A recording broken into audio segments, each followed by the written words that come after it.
Here in the United States, you know, a lot of people are worried about the Russians, they're worried about the Hong Kong police and the New World Order. Let me tell you something, folks. You're losing your country in the courtroom every day.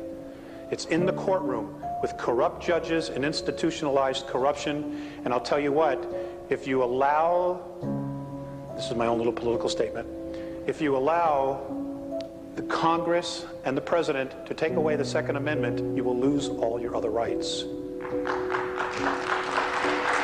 I don't believe in toting a gun, carrying a gun, and killing anybody, all right? But the Founding Fathers knew about corruption, and they knew about tyranny. And the reason the Second Amendment is there is to protect all the other rights.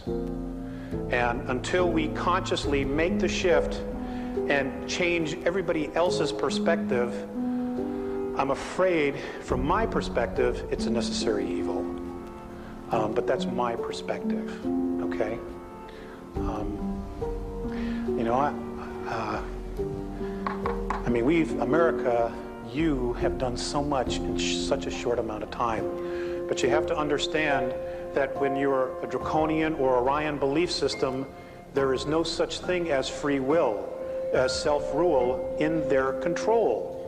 Now, the reason we've been able to get away with it for so long is because, you know, when you look at where we are to the center of the galaxy, we're in the boonies. You know, we're way out here. And they're just now starting to come around, and they realize that the magnetics of the planet, the consciousness of the planet, is starting to change.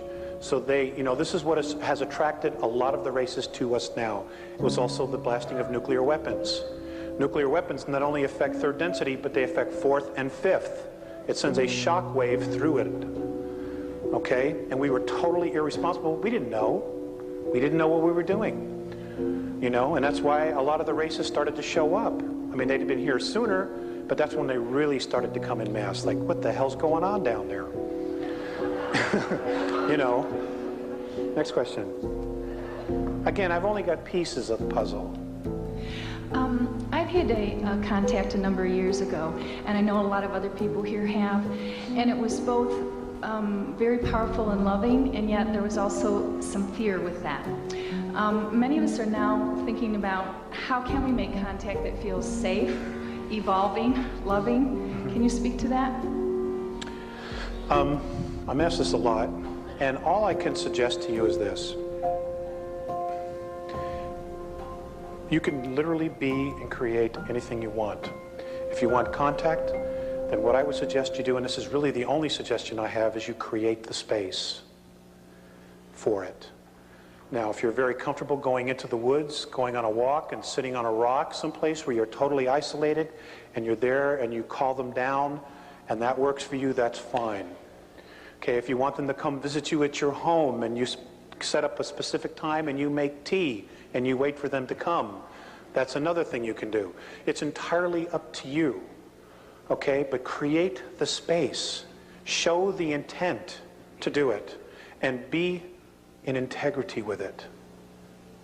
In other words, for that hour or 2 hours that you decide to create the space, do it all the time.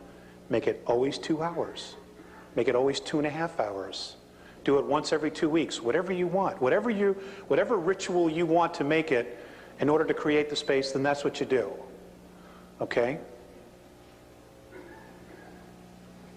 That's the only suggestion I have for you, wherever you went. Okay, next, please. On your tapes, you talk about how if we have 10% consensus on the planet, it'll be enough to move us through the transition. And you also give an exercise that they taught you about seeing yourself inside out. Yeah. And I'm interested in more information about both of those. And in this talk tonight, you've spoken about transfers, and I'm not sure what those are. Thank you for being here. Thank you. Transfers? When you first started speaking,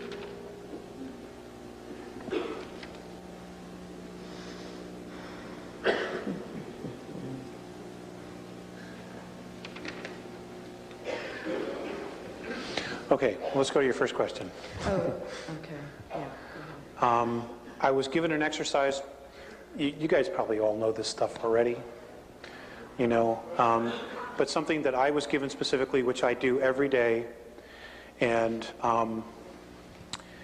you know, they never give me answers about myself, and it really pisses me off sometimes.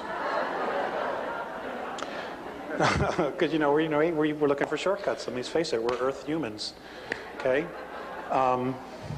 Anyway, the exercise was to get very, very quiet, get myself into a very humbled space. Sincere space is the word they use a lot. And it was literally to grab the balls of my feet and turn myself inside out, so that everything that's on the outside is now in, and everything on the inside is now out. And when you see yourself upside down, you see yourself strung out like this, very carefully detach yourself and look at who you are.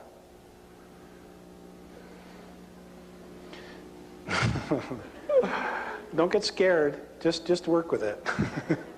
Okay? I mean, that's really the only exercise they've given me.